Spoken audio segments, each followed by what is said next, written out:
आज की क्लास में एक और बहुत इंपॉर्टेंट चैप्टर जहां से क्वेश्चन भर भर के आते हैं एग्जाम्स के अंदर, वो हम रिवाइज करने वाले हैं। हेलो डियर स्टूडेंट्स, मैं शिवम महिंद्रू आपका स्वागत करता हूं अपने चैनल बायोस्कोप के अंदर। और बेटा, अपनी एनसीईआरटी शॉटगन सीरीज का आज जो हम चैप्टर स्टार्ट कर रहे हैं that is biotechnology principle and processes. और बिना किसी टाइम वेस्ट करते हुए हम जो है इस चैप्टर को आगे कंटिन्यू करते हैं। सबसे पहला क्वेश्चन देखते हैं बेटा, रिवीजन के लिए एनसीईआरटी का ही स्टेटमेंट है ऑब्वियसली। पहला स्टेटमेंट बोल रहा है the technique of using living organism or enzymes for from organism to produce product and processes useful to human। तो ह्यूमन के लिए यूजफुल, तो बेटा ये तो सीधी की सीधी आपकी एनसीईआरटी में बायोटेक्नोलॉजी की डेफिनेशन दी हुई है। तो इस कॉल्ड एज वर्ड बायोटेक्नोलॉजी। अगर आप आंसर कर पाए तो बहुत ही बढ़िया। आगे देखो जरा, आगे बोल रहा है कि who defined biotechnology as integration of natural sciences and organisms, cells part thereof and molecular analogue for the products and services. तो बेटा ये वाली डेफिनेशन आपकी एनसीईआरटी में, ये जो ऊपर फर्स्ट स्टेटमेंट है इसके बाद दी हुई है, और आपकी एनसीईआरटी में क्लियरली मेंशन है कि European federation of biotechnology EFB ने ये स्टेटमेंट दी है। ठीक है, ये वाली जो डेफिनेशन है बायोटेक्नोलॉजी की, it was given by European federation of biotechnology, याद रखना है। आगे बढ़ते हैं बेटा, write down the two core techniques that enable the birth of modern biotechnology. तो दो कोर टेक्निक बतानी है, तो ये दोनों ही जो आपकी एनसीईआरटी में लिखी हैं वो है जेनेटिक इंजीनियरिंग, और एक दी हुई है बेटा maintenance of sterile condition, maintenance of sterile conditions. ठीक है, स्टेराइल कंडीशंस, तो याद रखना है। इसी को अगर हम बाद में जाके पढ़ते हैं तो इसको दो ब्रांच ऑफ बायोलॉजी में डिवाइड किया जा सकता है बायोटेक्नोलॉजी में, which is your genetic engineering और बायो प्रोसेस इंजीनियरिंग। ठीक है, पहले आप क्या करोगे, जीन को ट्रांसफर करके वो ऑर्गेनिज्म बनाओगे जो इंप्रूव्ड है पहले से। अब उस ऑर्गेनिज्म या माइक्रो ऑर्गेनिज्म को आप न्यूट्रिशन और स्टेराइल कंडीशन दोगे कि इसके अलावा कोई और दूसरा ऑर्गेनिज्म ग्रो नहीं करना चाहिए, उसको ग्रो कराओगे और अपनी मर्जी का प्रोडक्ट बनाओगे। ठीक है, तो ये दो चीजें दी हुई हैं। उसके बाद ए sexual reproduction preserves the dash while sexual reproduction permits dash. तो ये तो बहुत आसान क्वेश्चन हो गया इन जनरल, इस चैप्टर से हम नहीं भी करते तब भी आप आंसर कर देते कि एक्चुअल में किसको प्रिजर्व करता है ए सेक्सुअल रिप्रोडक्शन, कोई वेरिएशन नहीं आती है। तो जेनेटिक इंफॉर्मेशन, जबकि जो सेक्सुअल रिप्रोडक्शन है वो किस चीज को परमिट करता है, वेरिएशन। ठीक है, तो होपफुली आपको ये बात समझ में आ रही है मैं क्या बोल रहा हूँ।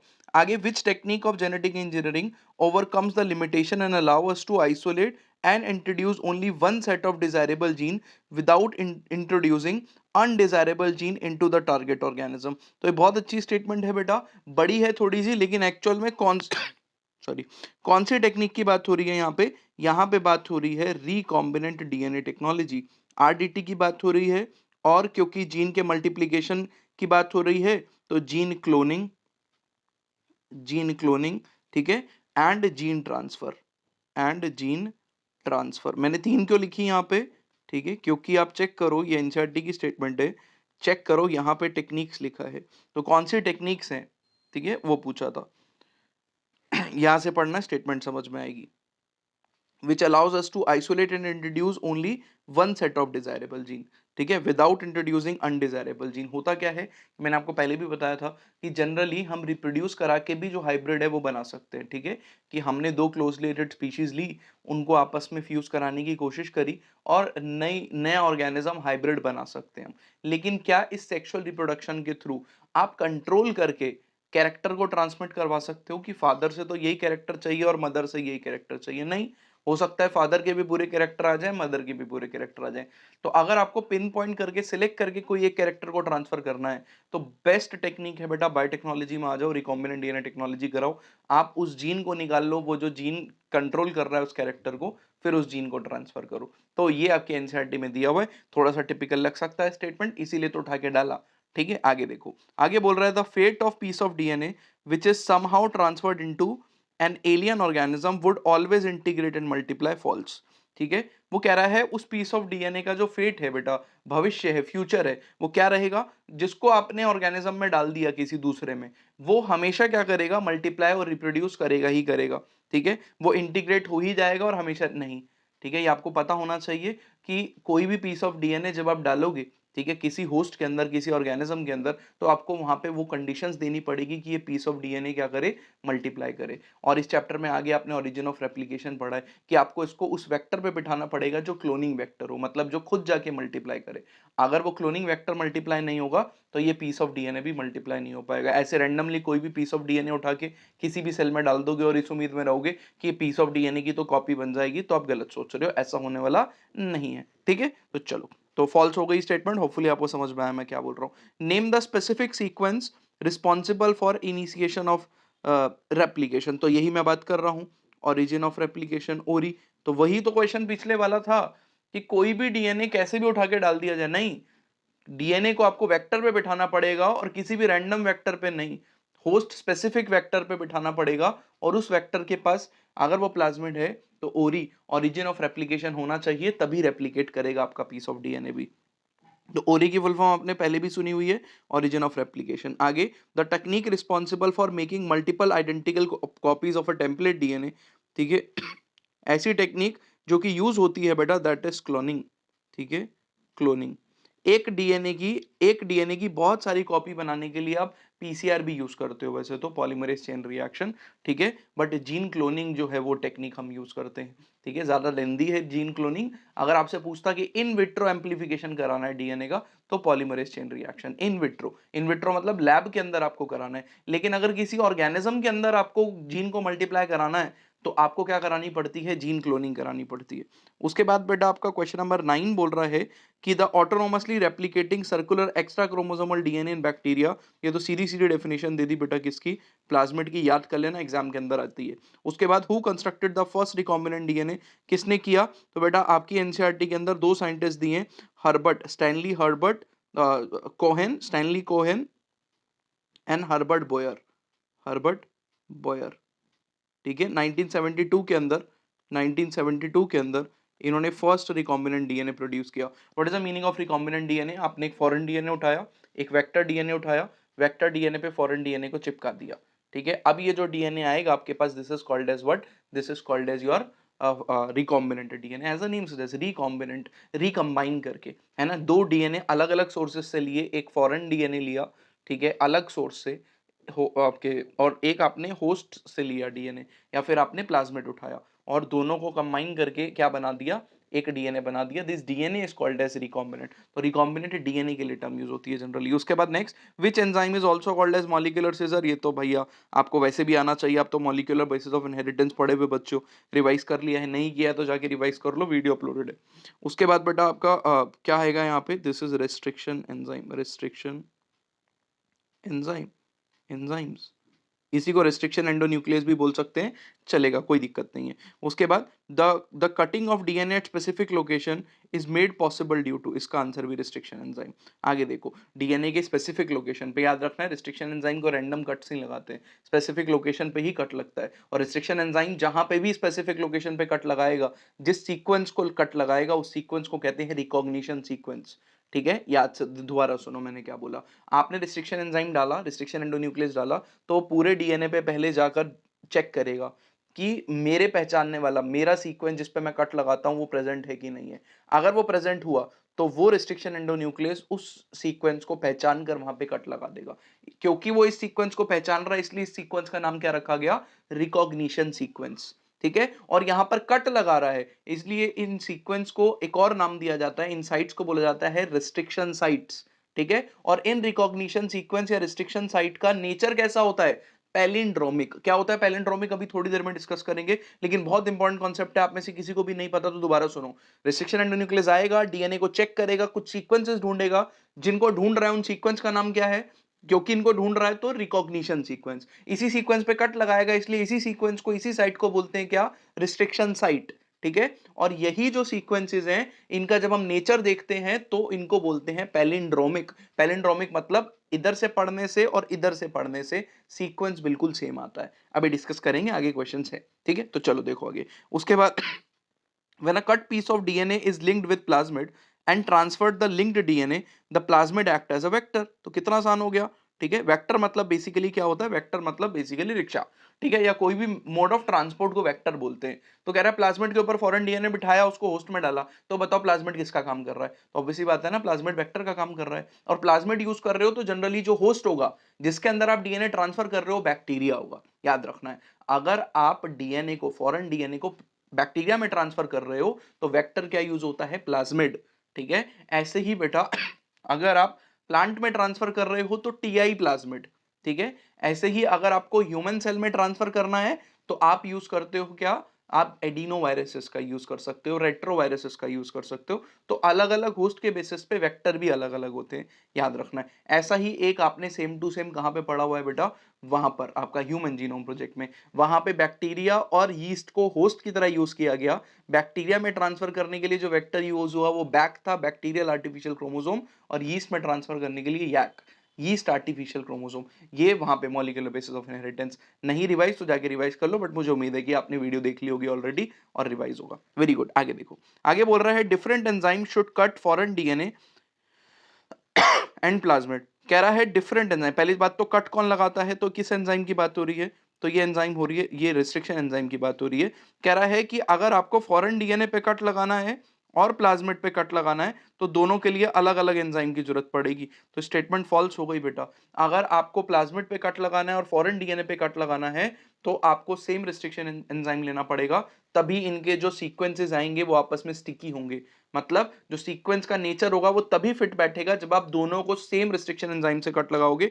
बहुत इंपॉर्टेंट स्टेटमेंट है, और ये गलत क्यों है ये भी याद रखना। तो same enzyme should cut foreign DNA and plasmid. आगे बढ़ रहे हैं। आगे बोल रहा है which enzyme links the antibiotic resistance gene with the plasmid vector. ये तो कितना आसान हो गया, कौन सा एंजाइम है जो लिंक करेगा, मुझे तो बस ये सुनाई दिया लिंक, ठीक है। तो लिंक सुनते ही मेरे पास आंसर आ गया कि ऑब्वियस सी बात है यहाँ पे कौन से एंजाइम की बात हो रही है, डीएनए लाइगेज। कभी भी दो पीस ऑफ डीएनए को जब आपको ऐसे चिपकाना है तो आपको डीएनए लाइगेज की जरूरत पड़ेगी, as simple as that. When a cut piece of DNA is linked with plasmid with the help of ligase enzyme, देखो ऊपर वाले का आंसर नीचे मिल गया, the result in the formation of new DNA known as. वो कह रहा है जब आपने प्लाज्मिड को फॉरेन डीएनए से, कट पीस ऑफ डीएनए से चिपका दिया, तो सोचो मैं यही तो बोल रहा हूं कि आपने क्या किया, प्लाज्मिड के ऊपर फॉरेन डीएनए चिपका दिया। तो इसी को क्या हम रिकॉम्बिनेंट डीएनए बोलते थे? जी सर, तो यही आंसर रहेगा, answer will be recombinant DNA. कोई शक वाली बात नहीं है इसमें। आगे देखो, आगे आपको बोल रहा है कि the restriction enzyme cuts the DNA always at the center of the sequence। नहीं, false हो गई statement. restriction enzyme cuts the DNA slightly away from the center, always at the center नहीं, आपकी एनसीईआरटी लिखती है away from center, away from center, ये भी याद रखना, ठीक है। away from center। चलो आगे देखो, name the enzyme that cuts the DNA at specific location. ये क्वेश्चन का आंसर मैं नहीं करूंगा, दो बारी दे चुका हूं, दो क्वेश्चन का आंसर ऑलरेडी ये था, तीसरे का रिपीट हो रहा है, ये तो आप ही करोगे, मैं नहीं देने वाला। आगे देखो, the first discovered restriction endonuclease enzyme, क्या बोलेंगे उसको, हिंद 2। क्या बोलेंगे, हिंद 2, ठीक है, याद रखना है। तो first discovered. Next, Hin2 always cuts the DNA molecule at a particular point by recognizing a specific sequence of 6 base pair। बिल्कुल सच बात है। This specific basis is known as, in specific basis को मैंने 3 नाम बताए थे आपको, क्या क्या नाम बताए, रिकॉग्निशन साइट, रिस्ट्रिक्शन साइट, और इसका नेचर पैलिंड्रोमिक होता है, तो रिकॉग्निशन साइट लिख दो, रिकॉग्निशन, निशन, रिकॉग्निशन साइट, ठीक है। तो तो रिकॉग्निशन साइट या रिकॉग्निशन सीक्वेंस भी लिख सकते हो। नेक्स्ट, 21st बोल रहा है today we know that more than how many restriction enzymes. तो एनसीईआरटी की स्टेटमेंट है ये, तो सीधा fact based question. 900 restriction enzymes have been isolated from how many strains of bacteria, from 2, आपके एनसीईआरटी में लिखी है, एनसीईआरटी में लिखी है ये बात, 230 स्ट्रेन्स ऑफ बैक्टीरिया, ठीक है। आगे देखो, आगे मैचिंग टाइप का हमारा क्वेश्चन है।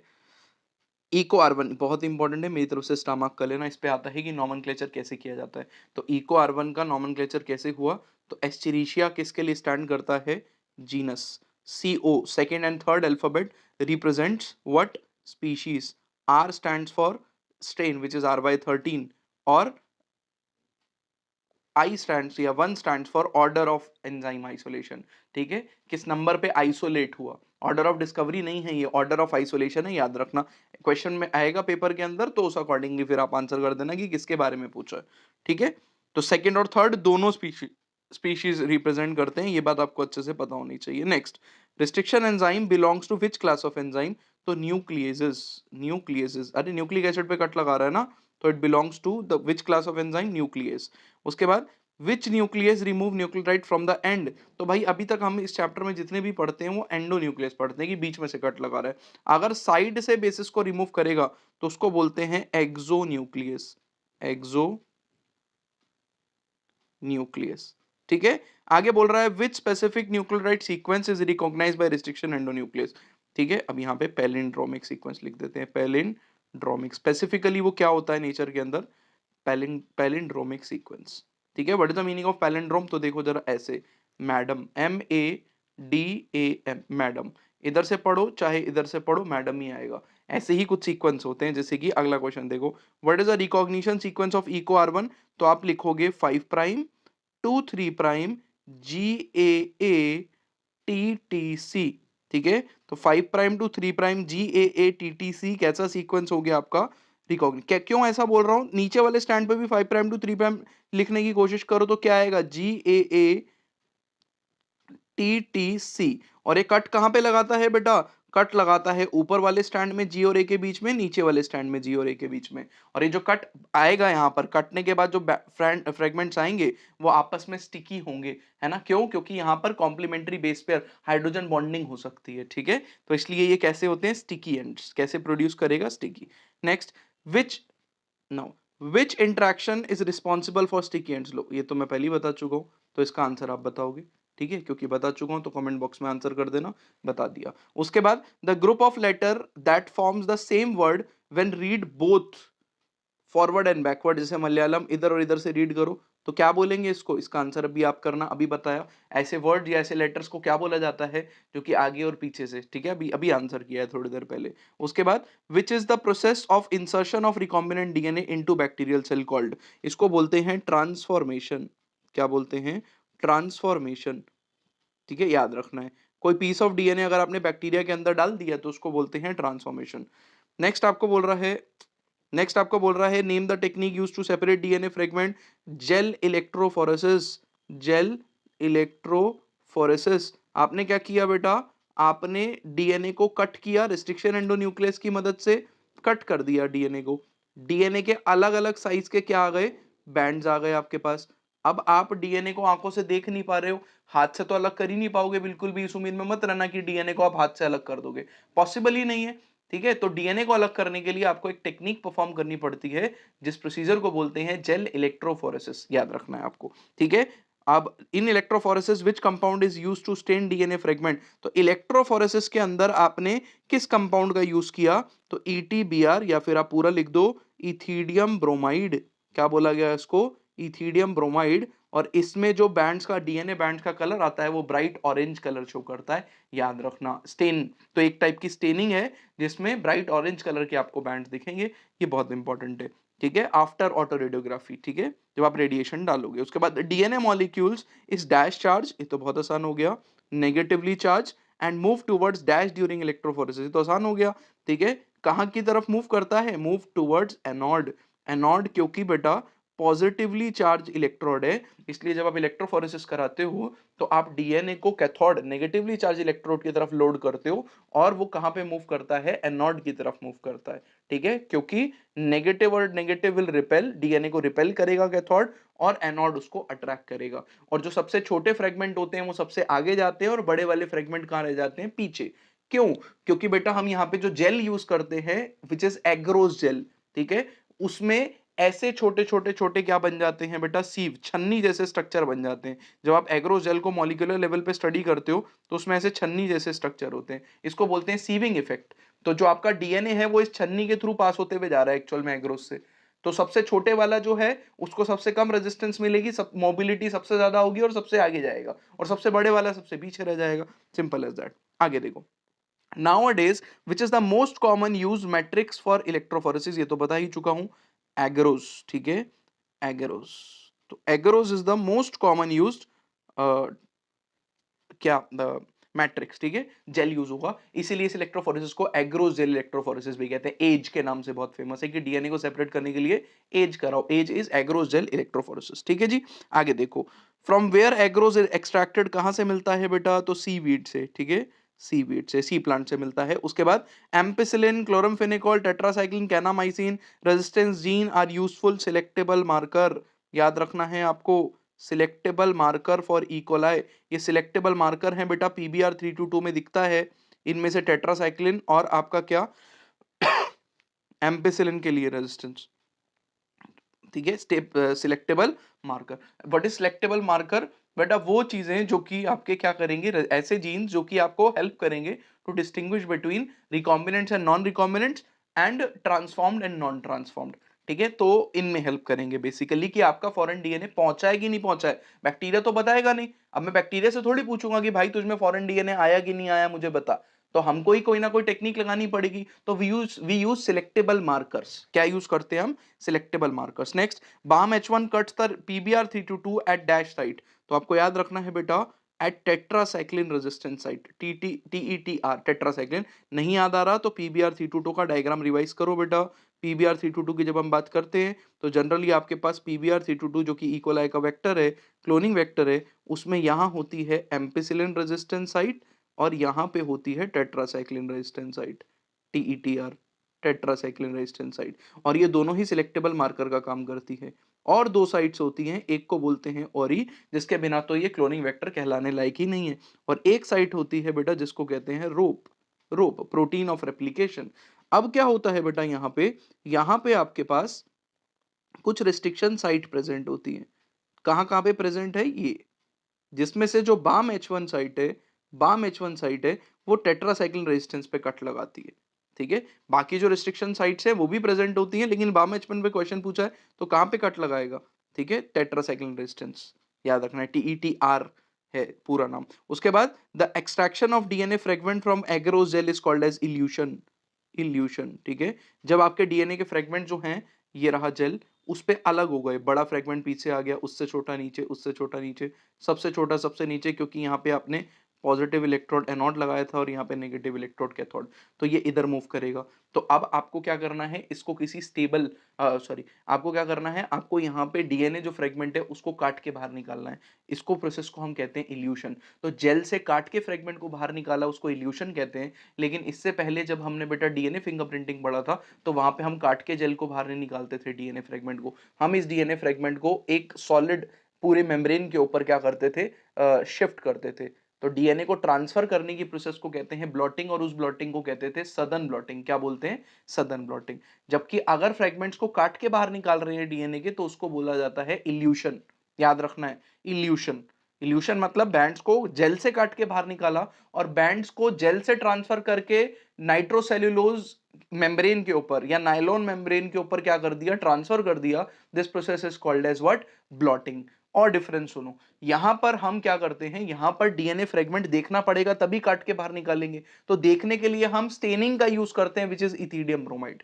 डीएनए फिंगरप्रिंटिंग में हमने क्या किया था, डीएनए बैंड्स को पहले ट्रांसफर कर दिया था इस शीट के ऊपर, फिर इस शीट पे हम क्या करते थे, प्रोब्स का यूज करते थे, वो प्रोब्स जहां जाके चिपकेंगे, ठीक है, फिर वहां से हमको डीएनए के बैंड दिखेंगे, और उन प्रोब्स को हम बोलते थे डीएनए फिंगरप्रिंटिंग के केस के अंदर VNTR probes, variable number tandem repeats वाले प्रोब्स, ठीक है। होपफुली आपको रिवाइज हो रहा है, नहीं हो रहा तो रिवाइज कर लेना, अगर नहीं है तो इस चैप्टर का वो टॉपिक नहीं है VNTR प्रोब्स, बट आपको आना चाहिए, ये वेरी इंपॉर्टेंट। उसके बाद देखो मैच द कॉलम, उसके बाद रिकॉम्बिनेंट डीएनए टेक्नोलॉजी जो है बेटा, वो genetic engineering, cloning vehicle vector को बोलते हैं, मैक्रोमोलिक्यूल का सेपरेशन, तो जेल इलेक्ट्रोफोरेसिस, अलग अलग मैक्रोमोलिक्यूल्स को सेपरेशन, डीएनए ले लो, मैक्रोमोलिक्यूल है, बड़ा सा मॉलिक्यूल है, DNA ligase joining the fragment, बहुत आसान हो गया।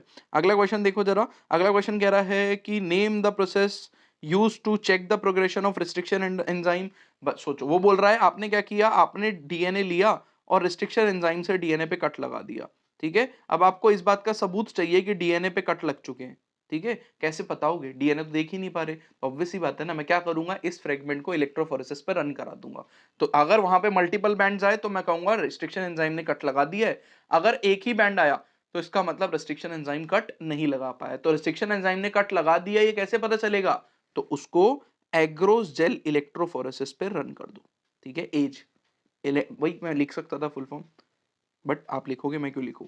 Agarose gel electrophoresis. आगे देखो, उसके बाद विच type of substrate produce colour for differentiation of recombinant and non recombinant. कौन सा सबस्ट्रेट है? तो आपकी एनसीईआरटी में दिया है बेटा ये क्रोमोजेनिक सबस्ट्रेट, क्रोमोजेनिक सबस्ट्रेट ऐसा मॉलिक्यूल है बेटा क्रोमोजेनिक सबस्ट्रेट जो कि इकोलाई सेल से, नॉर्मल इकोलाई सेल के एक एंजाइम बीटा गैलेक्टोसाइडेज, कौन सा एंजाइम? Beta galactosidase. तो बीटा गैलेक्टोसाइडेज कहां से रिलीज होता है? जेड जीन से, लेग जेड, लैकोपेरॉन अगर आपको याद होगा, रिएक्ट करके कौन से कलर का कॉम्प्लेक्स बनाता है? ब्लू कलर का, ठीक है। तो इसका मतलब सिंपल सा फंडा है, ये क्रोमोजेनिक सबस्ट्रेट जो कि एक केमिकल है, सबस्ट्रेट मतलब रिएक्टेंट होता है, इसको आप केमिस्ट्री में एक रिएक्टेंट बोलते हो, उसको यहाँ पे हम सबस्ट्रेट बोल रहे हैं। सिंपलेस्ट तरीका है समझाने का, इसलिए बताया, ठीक है। बाकी डिफरेंस है दोनों में, बट समझो, ऐसा रिएक्टेंट आपने उठाया और उसमें बीटा गैलेक्टोसाइडेज डाल दिया, या ऐसी नॉर्मल इकोलाई डाल दी जिसमें लैक जेड जीन बिल्कुल ठीक है, ठीक है। तो बीटा गैलेक्टोसाइडेज बनेगा, क्रोमोजेनिक सबस्ट्रेट बनेगा, दोनों रिएक्ट करेंगे, कौन सा कलर दिखेगा? ब्लू। तो जो नॉर्मल इकोलाई होगी जिसमें कोई भी छेड़छाड़ नहीं हुई है, उसमें तो ब्लू कलर की कॉलोनी दिखेगी। लेकिन लेट अस कंसीडर आपने क्या किया, इसी लैक जेड जीन पे कट लगा के फॉरेन डीएनए इंसर्ट कर दिया। अब क्या ये लैक जेड जीन काम करेगा? नहीं करेगा। अगर ये लैक जेड जीन काम नहीं करेगा तो बीटा गैलेक्टोसाइडेज बनेगा? नहीं बनेगा। अगर नहीं बना तो मेरे को एक बात बताओ, क्या ये वाली इकोलाई क्रोमोजेनिक सबस्ट्रेट डालने पे ब्लू कलर शो करेगी या व्हाइट या ट्रांसपेरेंट ही रह जाएगी? तो व्हाइट या ट्रांसपेरेंट ही रह जाएगी। इसका मतलब जो व्हाइट कलर की कॉलोनी बनेगी ना बेटा, ठीक है, वो उसके अंदर फॉरेन जीन है, और ब्लू कलर की के जो कॉलोनी बनेगी उसके अंदर फॉरेन जीन नहीं है। तो ट्रांसफॉर्म्ड और नॉन ट्रांसफॉर्म्ड आपको पता करना है, या रिकॉम्बिनेंट और नॉन रिकॉम्बिनेंट पता करना है। तो जो नॉन रिकॉम्बिनेंट है जिसमें फॉरेन डीएनए नहीं गया वो ब्लू कलर की दिखेगी, और जो रिकॉम्बिनेंट है जिसमें फॉरेन डीएनए चला गया वो ट्रांसपेरेंट या व्हाइट कलर की दिखेगी। बहुत इंपॉर्टेंट बात है। इस क्वेश्चन का आंसर था क्रोमोजेनिक सबस्ट्रेट। मैंने पूरी कथा आपके सामने सुना दी क्योंकि इंपॉर्टेंट है। आगे देखो, the Uptake of DNA during transformation is an active process. बिल्कुल सच बात है, ट्रू। ट्रू क्यों? क्योंकि बेटा एनर्जी लगती है, डीएनए एक नेगेटिवली चार्ज मॉलिक्यूल है। अगर आप इस उम्मीद में हो कि वो प्लाज्मा मेम्ब्रेन को क्रॉस करके सीधा अंदर चला जाएगा तो आपकी गलतफहमी है। डीएनए एक नेगेटिवली, एक तो चार्ज मॉलिक्यूल है, दूसरा डीएनए हाइड्रोफिलिक होता है नेचर में। दोबारा सुनना, एकदम कान खोल के सुनना क्या बोल रहा हूं। डीएनए हाइड्रोफिलिक है, दूसरा चार्ज है। प्लाज्मा मेम्ब्रेन जो आपकी हाइड्रोफोबिक इन नेचर होती है क्योंकि लिपिड बाइलेयर है, वो ना ही चार्ज मॉलिक्यूल को अपने थ्रू अलाउ करती है, और हाइड्रोफिलिक मॉलिक्यूल तो भूल ही जाओ, डीएनए है भी बड़ा। तो क्या डीएनए सीधा चला जाएगा प्लाज्मा मेम्ब्रेन को क्रॉस करके आपके सेल के अंदर या होस्ट के अंदर? नहीं, एनर्जी लगेगी, एक्टिव प्रोसेस है। तो याद रखना, transformation is an active process, energy लगती है। उसके बाद ट्रू, ट्रू है स्टेटमेंट, बहुत अच्छा क्वेश्चन था। उसके बाद in recombinant DNA, DNA is inserted within the coding sequence of an enzyme beta galactosidase. तो रिकॉम्बिनेंट डीएनए टेक्नोलॉजी के अंदर क्या कर रहा है, रिकॉम्बिनेंट डीएनए जो है वो इंसर्ट किया जाता है बीटा गैलेक्टोसाइडेज जीन में। तो ये भी स्टेटमेंट मेरे को एब्सोल्युटली ट्रू दिख रही है, कोई गड़बड़ मेरे को यहाँ पर एज सच तो दिखी नहीं, ठीक है। आगे देखो, bioreactor bioreactor provides optimal conditions for obtaining the desired product. Bioreactor provides, ये भी ट्रू है स्टेटमेंट, कोई दिक्कत नहीं लग रही है, तो दिस इज आल्सो ट्रू।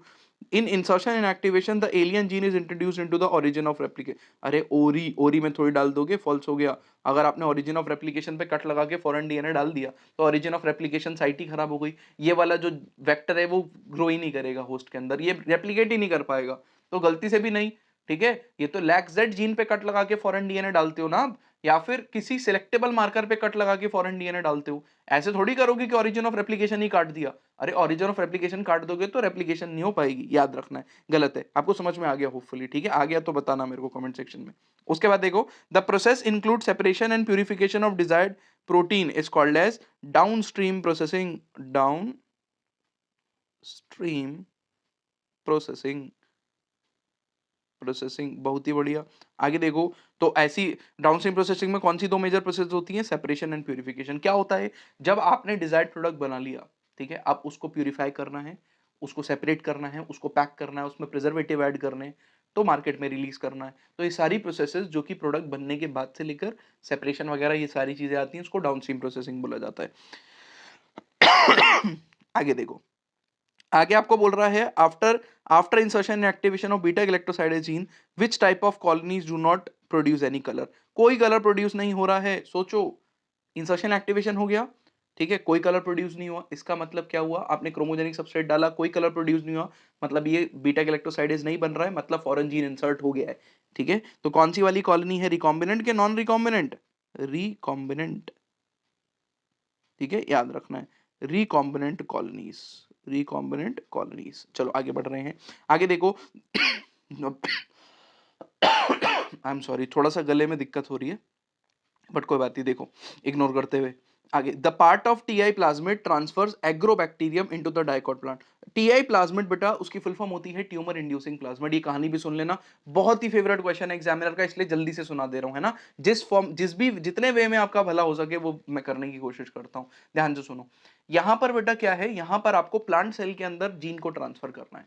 तो साइंटिस्ट ने दिमाग लगाया, साइंटिस्ट ने सोचा क्यों ना हम किसी नेचुरल पैथोजन को पकड़ के लाए। पैथोजन मतलब ऐसा कोई माइक्रोब, ऐसा कोई बैक्टीरिया जो प्लांट को ऑलरेडी बीमार करता हो, मतलब प्लांट के अंदर अपना डीएनए इंसर्ट कर देता हो और प्लांट बीमार बीमार हो जाता हो। तो ऐसे ऐसा बैक्टीरिया मिला साइंटिस्ट को जिसका नाम था एग्रोबैक्टीरियम ट्यूमीफेसियंस। ठीक है, ये प्लांट के अंदर ट्यूमर वाली डिसीजेस कॉज करता है कि ये प्लांट में जाएगा, रूट को इन्फेक्ट करेगा और प्लांट के सेल्स को इन्फेक्ट करेगा, अपना डीएनए ट्रांसफर करेगा और प्लांट के अंदर ट्यूमर्स क्रिएट कर देगा। ठीक है, बिल्कुल जैसे कैंसर वाली डिसीज ह्यूमंस में होती है, वैसे ही कैंसर वाली डिसीज एग्रोबैक्टीरियम ट्यूमीफेसियंस, कैंसर जैसी, कैंसर नहीं बोलेंगे उसको, डिसीज कहां करता है, प्लांट के अंदर। ठीक है, अब साइंटिस्ट ने सोचा क्यों ना हम इस बैक्टीरिया की स्टडी करके इसका जो डीएनए का सेगमेंट क्या कर रहा है, नुकसान पहुंचा रहा है प्लांट को, उसको काट के फॉरेन जीन वहां पे चिपका दें। ठीक है, वो अपना वाला जीन, और इस बैक्टीरिया को फिर छोड़ देंगे जाओ भाई प्लांट सेल को इन्फेक्ट करो। तो ये वाला जो जीन है, मतलब ये वाला जो बैक्टीरिया है, ये जीन को ट्रांसफर तो करेगा प्लांट के अंदर, लेकिन क्या प्लांट को नुकसान पहुंचाएगा या हमारा डीएनए ट्रांसफर करेगा, सिर्फ हमारा डीएनए ट्रांसफर करेगा, राइट। और ये जो प्लाज्मिड है इस बैक्टीरिया का, एग्रोबैक्टीरियम ट्यूमीफेसियंस के प्लाज्मिड को बोला जाता है ट्यूमर इंड्यूसिंग प्लाज्मिड। क्यों? क्योंकि ये ट्यूमर करता है प्लांट के अंदर। लेकिन क्या हमने इसमें मॉडिफिकेशन कर दी? बिल्कुल। ठीक है, तो सबसे पहले तो टीआई प्लाज्मिड देखो कैसा दिखता है। टीआई प्लाज्मिड ऐसा होता है, गोल सा प्लाज्मिड की तरह, नॉर्मल प्लाज्मिड की तरह।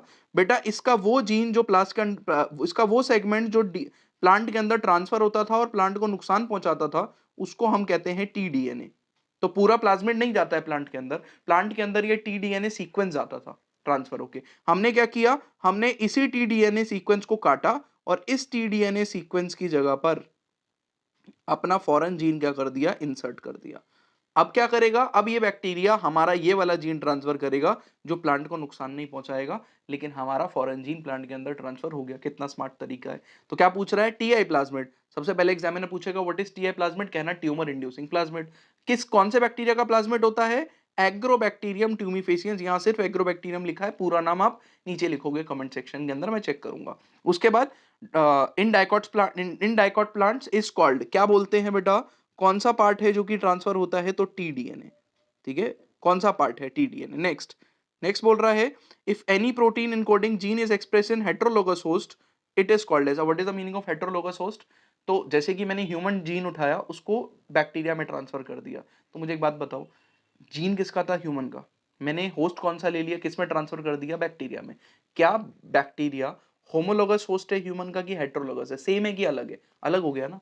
अगर मैंने ह्यूमन जीन उठा के ह्यूमन सेल में डाला होता तो होमोलोगस होता ना होस्ट, यहाँ पे हेट्रोलोगस होस्ट है। तो हेट्रोलोगस बहुत बड़ी बात नहीं थी, लेकिन यहाँ पे कंफ्यूज हो जाते हैं बच्चे। तो हेट्रोलोगस होस्ट में आपने क्या किया, प्रोटीन एनकोडिंग जीन को ट्रांसफर किया।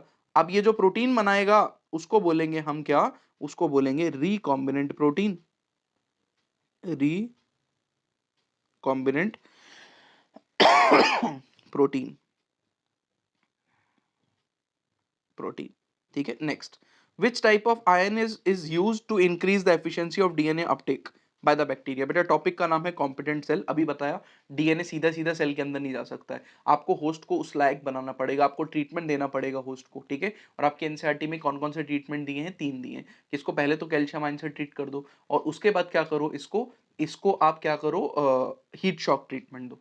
ठीक है, हीट शॉक ट्रीटमेंट करना है, याद रखना। तो हीट शॉक ट्रीटमेंट दिया जाता है, ठंडा करके, गर्म करके ठंडा कर दिया जाता है, जिसके बाद अब ये होस्ट कॉम्पिटेंट बन चुका है। कॉम्पिटेंट मतलब ये बाहर से बैक्टीरिया, बाहर से फॉरेन जीन ले लेगा। ठीक है, याद रखना है, कॉम्पिटेंट होस्ट है टॉपिक का नाम। और कौन सा आयन यूज होता है, कैल्शियम, डाइवेलेंट कैल्शियम आयन।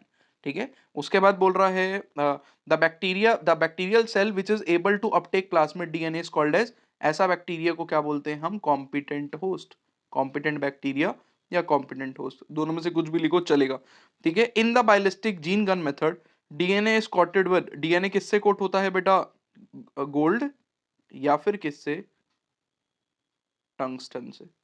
तो गोल्ड या टंगस्टन में से कोई भी ले लो, इन दोनों से कोट होता है। बायोलिस्टिक्स क्या होता है, तो आपके एनसीईआरटी में डायरेक्ट जीन ट्रांसफर मेथड दिए हैं कि सर मेरे को तो कॉम्पिटेंट बनाना ही नहीं, मतलब मैं पहले कैल्शियम से ट्रीट करूं फिर हीट शॉक दूं, तो बड़ा लंबा मेथड है, मुझे डायरेक्ट मेथड बताओ कोई। तो बेटा आपकी एनसीईआरटी में प्लांट में ट्रांसफर करने के लिए और एनिमल में ट्रांसफर करने के लिए डायरेक्ट जीन ट्रांसफर मेथड्स बताए हुए हैं, ठीक है। कि आप एक प्लांट सेल लो, उस पर बायोलिस्टिक्स या बॉम्बार्डमेंट मेथड या जीन गन बोलते हैं, उसके थ्रू जीन को ट्रांसफर कर दो, ठीक है। जीन गन में क्या करते हैं, आप छोटे छोटे माइक्रो पार्टिकल लेते हो, उस पर फॉरेन जीन को क्या कर देते हो, रैप कर देते हो। ये माइक्रो पार्टिकल किस चीज के होते हैं, गोल्ड या टंगस्टन, ठीक है, क्योंकि टॉक्सिक नहीं होते हैं सेल के लिए ये।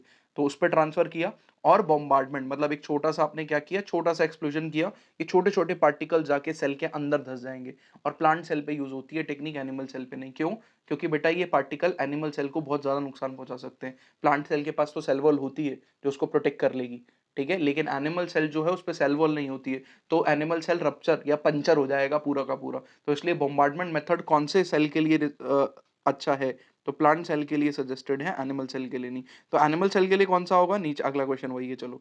Bye which method in recombinant DNA, by which method is recombinant DNA directly injected लिख दिया into the nucleus of an animal cell, ये तो आपने वहां भी पढ़ा हुआ है बेटा, रिप्रोडक्टिव हेल्थ चैप्टर में। इसको बोलते हैं हम क्या, इसको बोला जाता है आप क्या, which is micro injections, micro injections, ठीक है। तो आपने वहां भी पढ़ा हुआ है माइक्रो इंजेक्शंस का यूज करके, ठीक है, इंट्रासाइटोप्लाज्मिक स्पर्म इंजेक्शन, ठीक है। आप सीधा डीएनए को ट्रांसफर कर सकते हो, न्यूक्लियस के अंदर तक पहुंचा सकते हो छोटी छोटी निडल्स का यूज करके। आगे, विच enzyme is use for the removal of RNA molecules in the DNA isolation process, तो कौन सा एंजाइम है भाई जो आरएनए को तोड़ेगा डीएनए को आइसोलेट करते हुए, तो राइबो न्यूक्लियस, आरएनए भी बोलते हैं राइबो न्यूक्लियस। राइबो न्यूक्लियस लिखना ज्यादा अच्छा लगेगा। लिपिड को तोड़ने के लिए लाइपेज, प्रोटीन को तोड़ने के लिए प्रोटीएज, ठीक है, लेकिन डीएनए नहीं डालोगे, डीएनए तो चाहिए ही, डीएनए थोड़ी तोड़ दोगे, ठीक है, डीएनए तो चाहिए हमको। नेक्स्ट आपको बोल रहा है बेटा यहां पर कि in DNA isolation which chemical is used for precipitation of the DNA, तो chilled ethanol, chilled ethanol, या आपने वो वहां पे भी पढ़ा है प्रैक्टिकल्स के अंदर कि अगर आपको डीएनए को बाहर निकालना है तो चिल्ड इथेनॉल डाली जाती है वहां पे, ठीक है। चिल्ड क्यों, ताकि डीएनए के बॉन्ड्स वगैरह ना टूटे। उसके बाद denaturation, annealing, extension are the steps of polymerase chain reaction, PCR. आप सबसे पहले क्या करोगे, डीनेचर करोगे, डीएनए को खोलोगे, फिर डीएनए खोलेगा तो ज्यादा टेम्परेचर पे खोला जाएगा, ठीक है। लेकिन उसके बाद क्या करोगे आप, उसके बाद डीएनए के ऊपर प्राइमर को चिपकाओगे, और जो प्राइमर चिपकाने की प्रोसेस है उसको एनीलिंग कहते हैं, कम टेम्परेचर पे कराई जाती है। फिर क्या होगा, फिर वहां पे एक पॉलीमरेज डलेगा जिसको बोलेंगे टक पॉलीमरेज, और साथ में डालोगे डीएनटीपीस, ठीक है, जो कि नए स्टैंड बनाएगा। तो टक पॉलीमरेज जो है वो एक टाइप का पॉलीमरेज है जो कि हाई टेम्परेचर पे काम कर सकता है, इसीलिए पीसीआर सक्सेसफुल हो पाया, ठीक है। और ये जो टक पॉलीमरेज है वो क्या करेगा, पूरा रीडिंग करेगा, ठीक है। किसने दिया पीसीआर ये आप मुझे बताओगे, ठीक है। Name the scientist who gave PCR, comment box के अंदर ध्यान से। नेक्स्ट देखो, now from which bacteria is the thermostable Taq DNA polymerase, तो टैक स्टैंड ही उस बैक्टीरिया के नाम से है। इस बैक्टीरिया का नाम है thermos, Thermus aquaticus, Thermus aquaticus. ये बैक्टीरिया बेटा क्या है, थर्मोफिलिक बैक्टीरिया है, मतलब गर्म जगहों पे रहता है। और गर्म जगहों पे क्यों रह पा रहा है, क्योंकि इसकी बॉडी में जो एंजाइम प्रेजेंट है वो ज्यादा गर्मी पे भी स्टेबल रह सकते हैं, ज्यादा गर्मी पे भी सर्वाइव कर सकते हैं। और इसीलिए टैक डीएनए पॉलीमरेज एक थर्मोस्टेबल एंजाइम है, ज्यादा गर्मी पे भी स्टेबल रहेगा और अच्छे से काम करेगा, ठीक है, नॉर्मल पॉलीमरेज के मुकाबले। इसलिए टैक पॉलीमरेज ही चाहिए पीसीआर में, ठीक है, क्योंकि हाई टेम्परेचर पे होता है पॉलीमरेज चेन रिएक्शन। उसके बाद the process of producing large number of identical copies of a gene is called, ठीक है, ऐसी प्रोसेस जिसमें आप बहुत सारी कॉपीज बनाते हो, आइडेंटिकल कॉपीज बनाते हो किसी जीन की, उसको हम बोलते हैं क्या, जीन क्लोनिंग, ठीक है, जीन क्लोनिंग। और आपको अगर जीन क्लोनिंग लैब में करानी है, इन विट्रो एम्प्लीफिकेशन या इन विट्रो क्लोनिंग करानी है आपको किसी डीएनए की, तो पीसीआर का यूज करते हो, ठीक है। आगे देखो, आगे continuous culture maintains the cell in their physiologically most active या exponential phase, hence produce high yield of protein. ये बिल्कुल सच स्टेटमेंट है, एनसीईआरटी की स्टेटमेंट है, बायोरिएक्टर से जस्ट पहले दी हुई है। स्टेटमेंट को एक्सप्लेन करने की कोशिश करता हूं, ध्यान से सुनना। बेटा होता क्या है कि आपने वो माइक्रोब बना लिया जिसके अंदर आपने फॉरेन डीएनए ट्रांसफर किया। अब जो आपने डीएनए ट्रांसफर किया है उसका आपको क्या बनाना है, उसका आपको प्रोटीन बनाना है, ठीक है। तो आपको इस माइक्रोब को वो कंडीशन देनी पड़ेगी जिसपे मैक्सिमम ग्रोथ करे। तो वो कंडीशन देने के लिए हम जो बड़े बड़े टैंक्स यूज करते हैं, उन टैंक्स का नाम होता है क्या? बायोरिएक्टर्स। ठीक है। लेकिन बायोरिएक्टर्स दो तरीके से काम कर सकते हैं, ध्यान से सुनना। ठीक है। कैसा? बायोरिएक्टर एक बड़ा सा टैंक है जिसमें आप न्यूट्रिशन दोगे, बैक्टीरिया दोगे, वो सारी कंडीशंस प्रोवाइड कराओगे जिसपे बैक्टीरिया अच्छे से ग्रो कर सकता है। दो तरीके से कैसे काम करेगा? आपने सारा रॉ मटेरियल लिया, बैक्टीरिया, न्यूट्रिशन सब कुछ लिया, पूरे बायोरिएक्टर को बंद कर दिया और चलने के लिए छोड़ दिया। इसको कहते हैं फेड बैच। फेड बैच मतलब अब ये बायोरिएक्टर तब तक चलेगा जब तक इसके अंदर मैक्सिमम अमाउंट ऑफ प्रोटीन बन नहीं जाएगा। ठीक है। अब क्या होगा? क्योंकि मैंने एक पर्टिकुलर अमाउंट ऑफ इसमें न्यूट्रिशन डाला है, तो जब तक वो न्यूट्रिशन खत्म नहीं हो जाएगा या कम नहीं हो जाएगा, तब तक मैं एक्सपेक्ट कर सकता हूं कि प्रोटीन बनेगा। लेकिन एक लिमिट के बाद वो सारी कंडीशंस जो हैं वो सैचुरेट हो जाएंगी, न्यूट्रिशन खत्म होने लगेगा, उसके अंदर टॉक्सिक चीजें बनने लगेंगी, केमिकल्स बनने लगेंगी, बैक्टीरिया की डेथ बढ़ जाएगी। फिर मेरे को क्या करना पड़ेगा? अब खोलूंगा, इस बैच का पूरा प्रोटीन निकालूंगा, फिर से इस बायोरिएक्टर को क्या करेंगे? हम दोबारा से रॉ मटेरियल डाल के चला देंगे। तो होपफुली आपको समझ में आया फेड बैच बायोरिएक्टर क्या होता है, बैच में चलाना बायोरिएक्टर को। एक होता है कंटिन्यूअस बायोरिएक्टर। ठीक है। Continuous culture.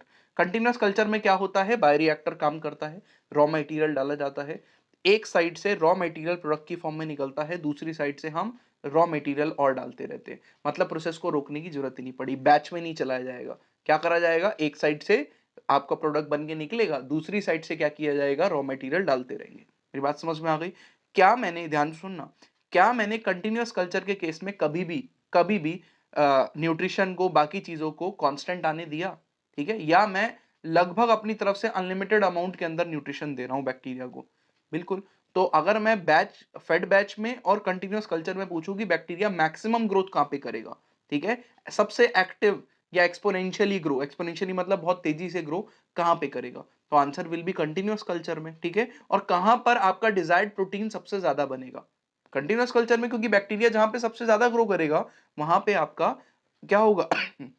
वहां पे आपका प्रोटीन भी सबसे ज्यादा बनेगा। अब इस स्टेटमेंट को रीड करना अपनी तरफ से और बताना कि मैंने ट्रू ठीक लिखा कि नहीं लिखा। मैंने आपको समझा दिया। आगे देखो 56 question. Next, dash is the vessel in which raw material are biologically converted into product. ये तो बायोरिएक्टर की डेफिनेशन लिख दी। बायोरिएक्टर, बायोरिएक्टर लगभग 100 से 1000 लीटर तक प्रोडक्ट बनाने के लिए आपके यूज किए जाते हैं बायोरिएक्टर। ठीक है। बायोरिएक्टर। उसके बाद more than one recognition site in a vector will complicate the cloning. बिल्कुल सच लिखा है। मतलब आप सोचो मैंने क्या बोला। मैंने एक सर्कुलर डीएनए लिया, प्लाज्मिड लिया, अब मैंने एक एंजाइम डाला, उस एंजाइम की एक एक रिस्ट्रिक्शन साइट होनी चाहिए, मतलब वो या तो यहाँ कट लगा दे या कहीं भी लगा दे। लेकिन उस एंजाइम की, लेट अस कंसिडर, यहाँ पे बहुत सारी रिस्ट्रिक्शन साइट थी। तो क्या ये एक फ्रेगमेंट में टूटेगा, सर्कुलर डीएनए खुलेगा, या सर्कुलर डीएनए के टोटे टोटे हो जाएंगे, है ना, तो टुकड़े हो जाएंगे सर्कुलर डीएनए के। क्योंकि सर्कुलर डीएनए के यहाँ पे टुकड़े हो गए तो आपकी प्रोसेस कॉम्प्लिकेट हो जाएगी, आप जीन क्लोनिंग आगे करा ही नहीं पाओगे। ठीक है। रिकॉम्बिनेंट डीएनए बनाओगे ही कैसे? आपको डीएनए को, प्लाज्मिड को खोलना था, आपने टुकड़े कर दिए उसके। क्यों? क्योंकि एक की जगह मल्टीपल रिस्ट्रिक्शन साइट प्रेजेंट थी। तो ये भी एनसीईआरटी की बहुत इंपॉर्टेंट क्वेश्चन स्टेटमेंट है कि more than one recognition site नहीं होनी चाहिए। ठीक है। रिस्ट्रिक्शन साइट या रिकॉग्निशन साइट एक से ज्यादा नहीं होनी चाहिए, वरना कॉम्प्लिकेट हो जाएगी क्लोनिंग। उसके बाद downstream processing include separation and purification. Absolutely true, पहले ही एक्सप्लेन कर चुका हूं, दो चीजें हैं डाउनस्ट्रीम प्रोसेसिंग में। बेटा बायोटेक्नोलॉजी प्रिंसिपल एंड प्रोसेसेस हमने पूरा रिवाइज कर लिया है। जो क्वेश्चन सबसे ज्यादा आते हैं, एनसीईआरटी की स्टेटमेंट जो सबसे ज्यादा पूछी जाती हैं, वो हमने कवर कर दिया है। होपफुली आप आंसर कर पाए, नहीं कर पाए तो एक बारी रिवाइज करना, फिर से देखना चीजों को। ठीक है। बहुत इंपॉर्टेंट चैप्टर था, बहुत सारे क्वेश्चंस आते हैं यहाँ से। ठीक है। And thank you for watching the lecture. Thank you. और अगर ये लेक्चर ने आपको हल्का सा भी हेल्प किया है तो नीचे कमेंट बॉक्स में बेटा रिव्यू जरूर देना। सब्सक्राइब देख लो आपने चेक किया है कि नहीं किया है चैनल को, वो चेक कर लो, और इस वीडियो को शेयर कर देना। अगली क्लास तक पढ़ते रहो, मिलते हैं नेक्स्ट क्लास में बहुत जल्द। Thank you so much.